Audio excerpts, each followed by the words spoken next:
우리가 압살롬에 대해 계속 살펴보고 있는데 이 압살롬은 정말 이 주도 면밀한 사람입니다. 그는 무엇을 하든지 이 준비를 철저하게 합니다. 그래서 누이의 원수를 갚는데도 그는 2년 동안 아주 철저하게 준비를 했고, 그리고 백성의 마음을 훔치는데도 이 4년이라는 이 기간을 들였습니다. 그리고 그는 또 야망가입니다.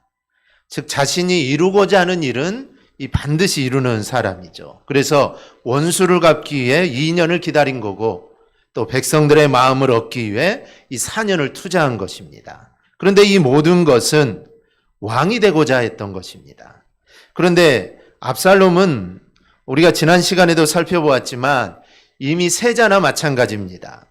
즉 자신보다 먼저 태어난 형들이 있는데 첫째 형, 둘째 형이 이미 죽었기 때문에 이제 다윗 왕의 뒤를 이어 가장 유력한 왕자는 이 압살롬입니다. 그러니 가만히 있기만 하면, 즉 사고를 치지 않고 가만히 있기만 하면 왕이 될 수가 있습니다.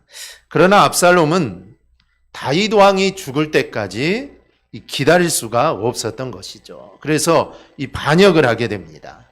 헤브론의 신하 200명과 군사들을 이끌고 가게 됩니다. 명목상은 하나님께 제사를 드리러 간다는 거지만 사실은 헤브론에 가서 내가 이제 이스라엘의 왕이 되었다는 것을 선포하기 위해 그곳에 가는 것입니다.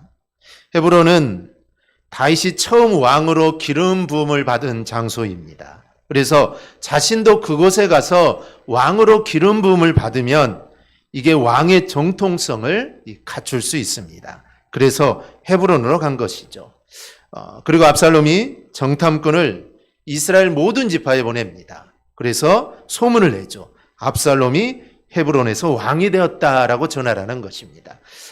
다윗 왕이 아직 살아있는데도 이 압살롬은 이제 이스라엘의 왕은 압살롬이다라는 것을 각 지파에 소문을 냅니다. 그래서 얼마 있지 않아서 아들 압살롬이 헤브론에서 반역했다는 소문이 각 지파에 퍼지게 됩니다. 더구나 사람들의 마음도 이미 압살롬에게 많이 넘어간 상태입니다. 4년 동안 공을 들였으니 그럴 만도 합니다. 그리고 이런 소식이 들리자 다윗이 14절에서 이렇게 말합니다. 다윗이 예루살렘에 함께 있는 그의 모든 신하들에게 이르되 이러라, 도망하자.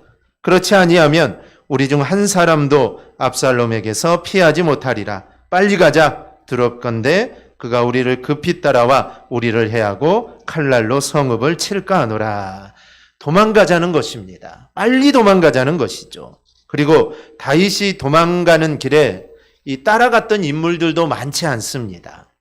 측근들 뿐입니다. 왜냐하면 이미 신하 200명이 압살롬에게 가 있으니 다윗에게 함께 있는 신하들이 또 그렇게 많지 않았다는 것이죠. 그리고 도망가는 모습도 정말 처량합니다. 다윗은 머리를 가리고 맨발로 도망을 갑니다.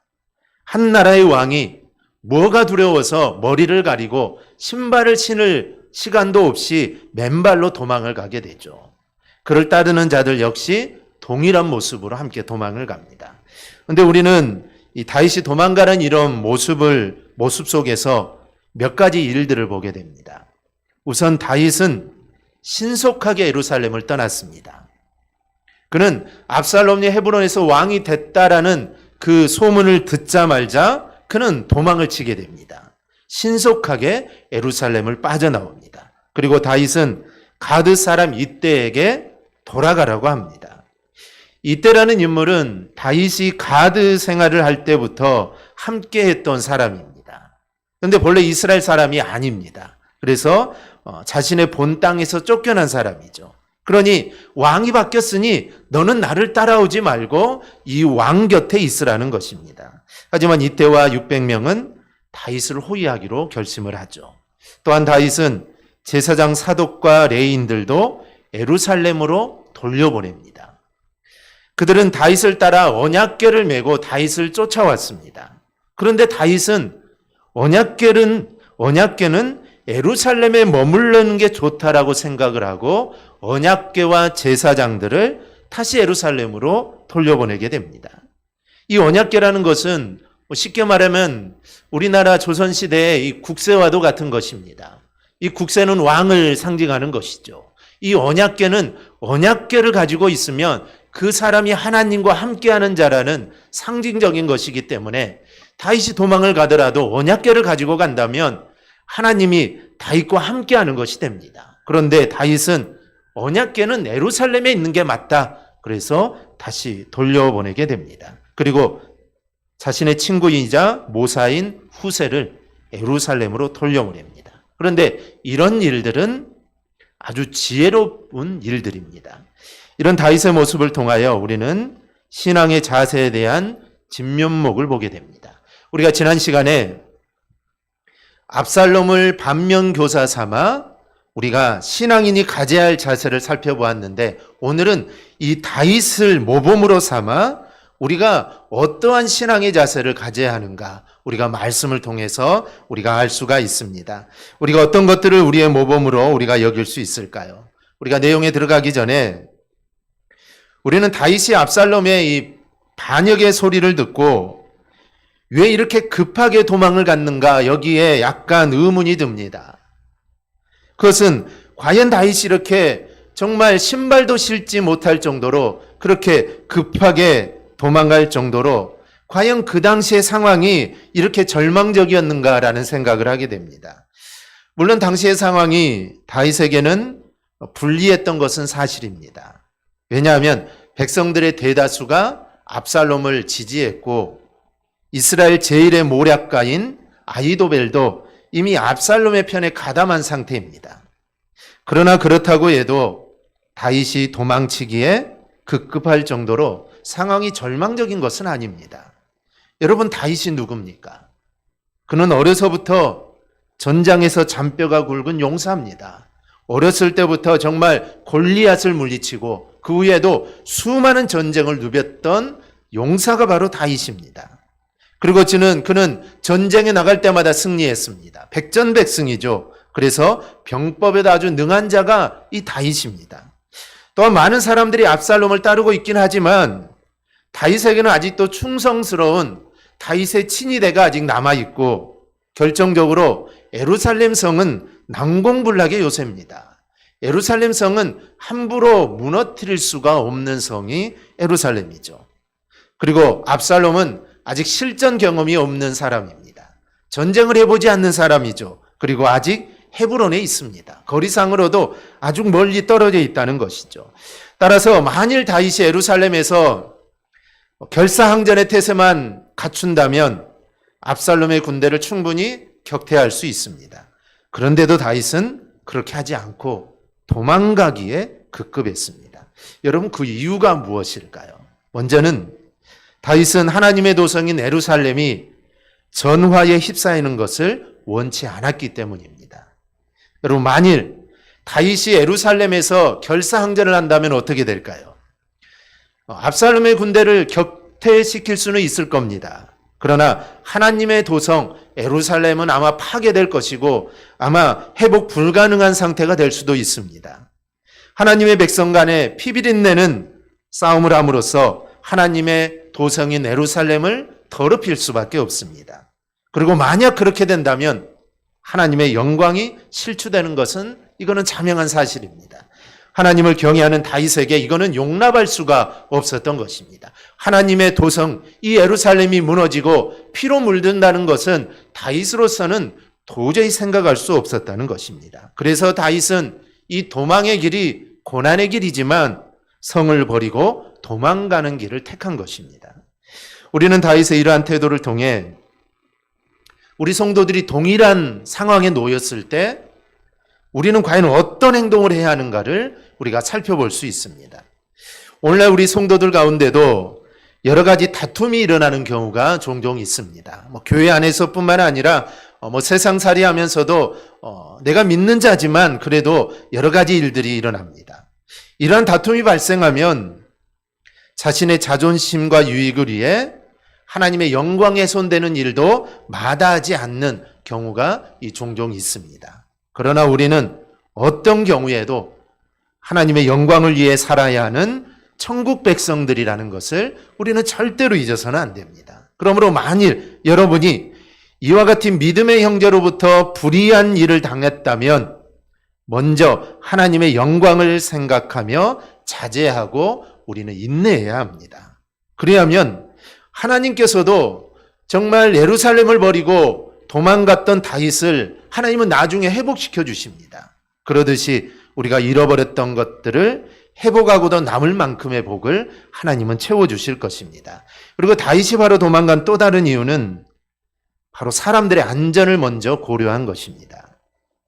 이 다윗의 말대로 다윗이 예루살렘 성에 있는 한 압살롬의 군사를 거느리고 예루살렘으로 오면 이거는 전쟁은 피할 수 없습니다. 그러니 지금 양쪽이 전쟁을 할 경우에 필요 이상으로 피해자가 나타날 수밖에 없습니다.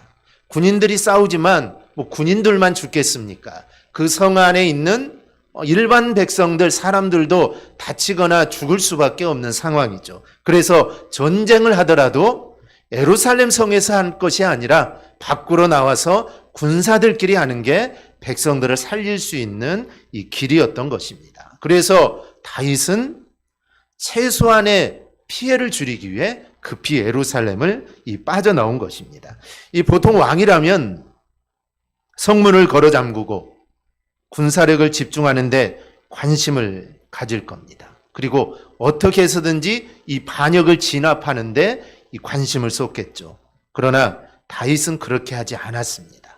그래서 이 다윗의 결정이 더욱더 빛나는 것입니다. 그는 다시 자신이 도망가는 길, 이 길이 얼마나 고생스럽겠습니까? 하지만 그렇게 함으로써 죄 없는 예루살렘 거민들이 불필요한 피해를 보지 않기 때문에 다윗은 그렇게 했던 것입니다. 이렇게 다윗은 자신의 왕권을 먼저 생각하지 않았습니다. 내가 왕이니 내 왕권을 지키는 거 먼저 생각해야 될 텐데 다윗은 그걸 생각한 것이 아니라 다른 사람들의 생명과 재산을 먼저 생각합니다. 자신의 이익이 아니라 다른 사람의 이익과 안전과 평안을 먼저 생각했습니다. 이것이 바로 신앙인다운 모습입니다.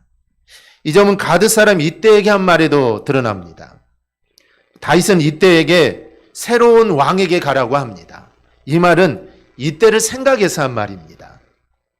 이때는 유대인이 아니기 때문에 다윗에 대한 충성심만 거두어 드린다면 얼마든지 압살롬의 신하가 될 수가 있습니다. 지금 다윗을 따라 나서는 것은 잘못하면 죽을 수가 있습니다. 그러니 너는 나를 따라올 필요가 없다. 너는 유대인도 아니니까 가서 내가 다윗을 편에 서지 않겠다 말 한마디면 너는 압살롬의 신하가 되어서 잘 살 수 있다라는 것이죠. 다윗은 자신의 입장이 아니라 이때의 입장을 고려한 것입니다. 그래서 이때에게 이익이 되는 길로 가라는 것이죠. 신앙의 본질은 하나님을 믿는 것입니다. 그런데 하나님을 믿는 신앙은 또한 인간을 사랑하지 않을 수 없습니다. 왜냐하면 신앙은 하나님 사랑, 이웃 사랑이기 때문입니다. 신앙을 제대로 가지면 사람을 존중하고 사랑하는 모습은 자동적으로 가질 수밖에 없습니다. 흔히 인본주의, 신본주의를 맞대어 놓고 인본주의가 되면 안 된다고 합니다. 이 둘을 반대 개념으로 놓기 때문입니다. 당연히 우리는 하나님 중심이 되어야지 인간 중심이 되어서는 안 됩니다. 그런데 이 둘은 따로 떼어 놓는 것이 아닙니다. 하나님은 당신의 형상으로 만든 인간이 행복하기를 바라십니다.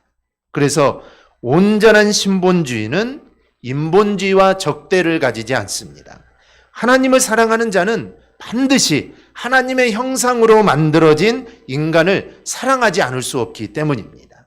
하나님을 사랑한다고 하면서 인간을 사랑하지 않는 거, 형제를 사랑하지 않는 거, 이거는 정말 진짜로 하나님을 사랑한 게 아닙니다. 하나님을 사랑한다면 당연히 형제를 사랑하고 이 자매를 사랑해야 되는 것입니다. 다윗은 예루살렘 백성을 진정으로 사랑했습니다.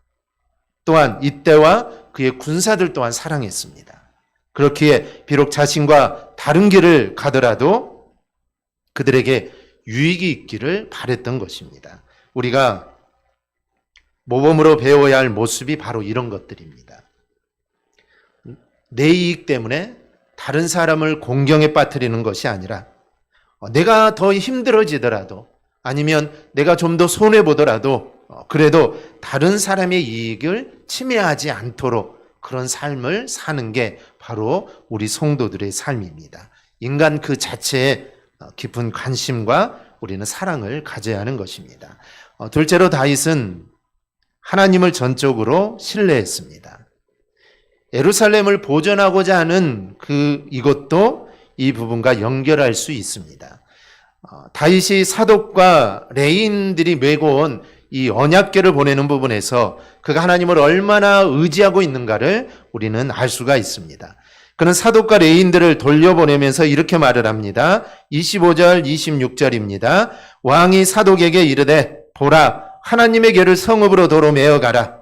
만일 내가 여호와 앞에서 은혜를 입으면 도로 나를 인도하사 내가 그 궤와 그 계신대를 보이시리라. 그러나 그가 이와 같이 말씀하시기를 내가 너를 기뻐하지 아니한다 하시면 종이 여기 있사오니 선이 여기시는 대로 내게 행하시옵소서 하니라. 다윗은 자신이 하나님에게 은혜를 입은 자라면 다시 하나님의 언약궤 앞에 오게 될까라는 것입니다. 이것은 전적으로 하나님을 의지하는 것입니다. 지금 내가 언약궤를 돌려보내지만 내가 하나님의 은혜를 입으면 나는 언약궤와 다시 만나게 된다라는 것입니다. 비록 압살롬의 반역으로 잠깐 예루살렘을 벗어나긴 하지만 하나님께서 나를 예루살렘으로 다시 오게 하실 것을 지금 다윗은 의심하지 않는 것입니다. 왜냐하면 다윗은 하나님께로부터 받은 언약이 있기 때문입니다. 이 언약은 다윗의 왕위가 영원하다는 것입니다. 이 다윗의 왕위가 영원하다는 것은 그가 반역에 휘말려서 왕위를 잃어버리거나 그가 어떤 일들을 당하거나 그렇지 않고 다윗을 통해서 그가 온전한 왕위에 있고 그리고 그의 아들들을 통해 자연스럽게 모든 왕위가 계속 이어진다는 것입니다. 그러니 자신의 부족함 때문에 잠깐 도망가야 하지만 결국 하나님의 은혜와 인도하심으로 다시 예루살렘으로 오게 될 거라는 것을 다윗은 믿었던 것입니다. 더 나아가 하나님이 자신을 기뻐하지 않는다면 만약에 하나님이 자신을 버리신다면 자신이 아무리 언약궤를 메고 간다고 해도 아무 소용이 없다라는 말을 하는 것입니다. 하나님이 버리시면 이미 은혜가 떠난 것이기에 아무리 발버둥 쳐도 하나님의 은혜는 다시 돌아오지 않습니다. 우리는 이러한 사실을 이미 사울 왕의 삶을 통해 우리는 보았습니다. 이미 하나님의 영이 사울을 떠났기 때문에 사울의 삶은 은혜의 삶이 아니었던 것입니다. 그리고 그게 하나님께서 내리시는 합당한 벌이라면 피할 수 없다는 신앙의 표현이기도 합니다. 이게 전적으로 맞습니다. 하나님이 버렸다면 언약궤 그 이상을 가지고 있어도 이거는 복이 되는 게 아닙니다. 하나님의 은혜가 있을 때 언약궤가 의미가 있는 것입니다. 우리는 이미 이런 부분을 살펴보았습니다. 엘리 제사장 때 엘리 아들들이 블레셋과 전쟁을 할 때 언약궤를 메고 나갔습니다. 즉 언약궤를 메고 나가면 전쟁에서 이길 줄 알았죠. 그런데 그 전쟁에서 지게 됩니다. 그리고 언약궤까지 빼앗기게 되죠. 이미 하나님을 믿는 믿음에서 떠난 저들에게 하나님의 은혜는 없었습니다. 그들이 하나님 앞에서 온전한 삶을 살지 못했기 때문에 그들에게 언약궤는 아무런 효용이 없었다라는 것이죠. 언약궤를 메고 가는 게 중요한 게 아닙니다. 정말 하나님을 의지하는 신앙을 갖고 있느냐, 이게 정말 중요한 것입니다. 그래서 다윗은 이 점을 너무나도 잘 알았기에 자신의 믿음을 돌아보는 것입니다. 즉 언약궤를 내고 가져가느냐 가져가지 않느냐 이게 중요한 게 아니라 내가 지금 하나님 앞에서 온전한 믿음을 가지고 있느냐, 이것을 지금 다윗은 돌아보는 것입니다. 오히려 하나님의 은혜가 있었기에 자신에게 언약궤가 돌아오고 그래서 그것을 시온에 모실 수 있었던 것을 그는 너무나 잘 알았습니다. 이번에도 자신에게 하나님의 은혜가 있다면 결국 언약궤가 있는 예루살렘으로 내가 돌아갈 거라는 것을 의심하지 않았던 것입니다. 이 디모데전서 6장을 보면 경건을 이익의 재료로 삼는다라는 말씀이 있습니다. 경건은 하나님을 믿는 믿음 때문에 자연스럽게 나타나는 것이 경건입니다. 내가 경건해야겠다, 내가 경건한 모습을 갖춰야겠다라고 해서 경건의 모습이 나오는 게 아니라 내가 하나님을 온전하게 믿으면 경건의 모습은 자연스럽게 내 삶을 통해 나오게 됩니다. 그런데 반대로 자신에게 이익이 되게 하려고 경건한 척하는 사람들이 있다는 것입니다. 우리 주변에 이런 모습이 얼마나 많은지 모릅니다. 한국 교회 역사상 대부분의 이단들은 처음에는 경건했습니다. 적어도 겉보기에는 그랬습니다. 그런데 어느 순간부터 경건이 이익의 수단이 되어버렸다는 것이죠. 지금도 마찬가지입니다. 진실한 신앙인지 아닌지는 판단할 수 있습니다. 신앙이라는 것으로 신앙으로 자기의 이익을 챙기고 있으면 이 사람은 경건을 이익의 수단으로 삼는 것입니다. 결코 은혜가 있는 게 아닙니다. 이런 자들에게는 하나님의 영광이 절대로 나타날 수가 없습니다. 우리는 경건을 수단으로 생각해서는 안 됩니다. 오직 하나님의 은혜를 바라보면서 우리는 흔들리지 않는 자가 되어야 합니다. 그러면 하나님이 책임져 주시는 것입니다. 다윗이 우리에게 보이는 모범은 바로 이렇게 철저하게 우리가 하나님만을 의지하는 것입니다. 셋째로 다윗은 기도하면서 문제 해결의 방법을 찾아가고 있는 점도 참 중요합니다. 도망가는 와중에도 다윗은 지혜롭게 대처합니다. 이 빈틈없이 대처를 합니다. 다윗은 하나님 앞에 신실하면서도 자신의 편이 될 사독과 그의 아들을 성내에 머물게 합니다. 쉽게 말하면 스파이를 심어 놓는 것이죠. 그런데 아무나 또 심어 놔서는 안 되죠. 누군가 자기 편이 궁에 있어서 그 상황들을 알려주어야 하는데 자기의 최측근을 심어 놓을 수는 없습니다. 그래서 제사장들을 심어 놓은 것입니다. 즉 자신은 궁을 낳았지만 그래도 왕조가 바뀌더라도 하나님께 제사하는 일은 이거는 끊어지는 게 아닙니다. 그래서 제사장은 계속해서 제사를 드려야 합니다. 왕이 바뀌어도 이거는 계속하는 일이죠. 그래서 이 대제사장과 그의 아들들을 예루살렘에 머물게 합니다. 이게 명분도 충분했습니다. 압살롬의 입장에서도 대제사장과 그의 제사장 아들들이 자기에게 있다는 것은 백성들의 마음으로 훔치는 대로 도움이 될 것입니다. 하나님께 제사를 드리는 자, 하나님께 예배드리는 자가 다윗을 따라가지 않고 나와 남아있다. 그러면 백성들이 생각하기에도 하나님을 섬기는 자들이 압살롬과 있으니 압살롬이 옳은가 보다. 사람들이 생각할 겁니다. 그래서 그들을 받아들이는데도 이게 아무런 어려움이 없었다는 것이죠. 후세도 마찬가지입니다.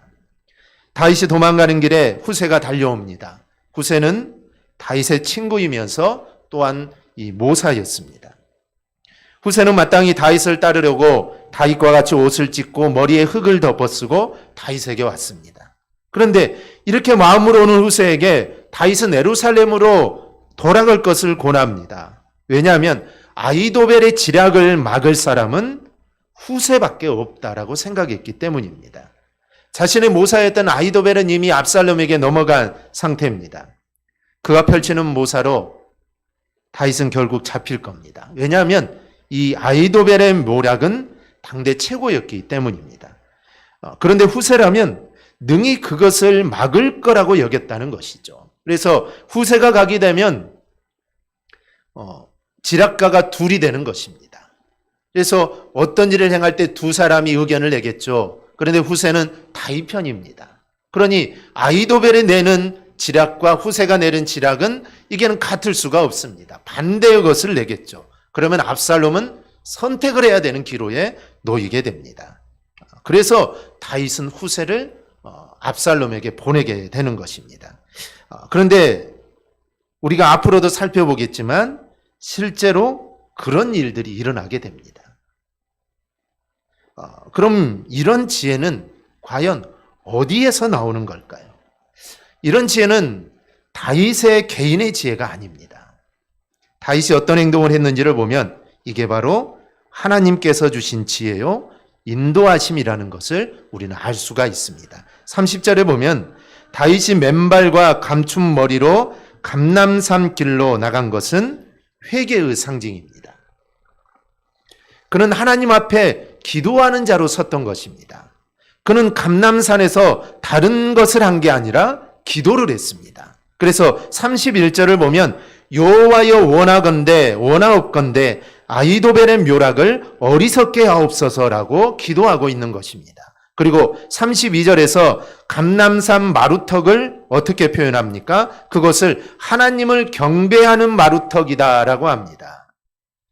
도망가는 가운데 그는 도망만 열심히 간 게 아닙니다. 그는 기도하며 예배한 것입니다. 바로 그때 후세가 오게 된 것이죠.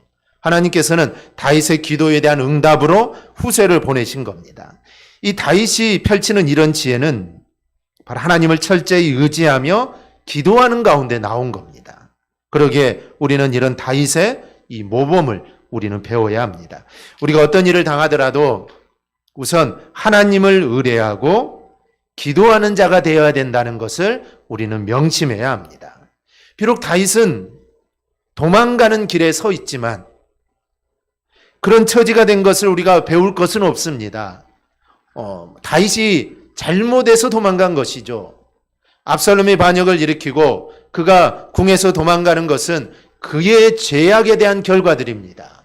그가 하나님 앞에서 잘못된 일을 살인죄 또 간음죄 이런 죄들을 범함으로 인한 하나님의 나단을 통해 주어진 하나님의 징계에 대한 모습으로 지금 이런 일들이 일어나고 있는 것입니다. 그러니 우리가 그런 처지가 된 것을 배울 수는 없지만 그 도망가는 길에서 다윗이 보인 신앙의 자세는 우리가 배워야 하는 것입니다. 내 자신의 이익보다는 우리는 하나님의 영광을 드러내야 합니다.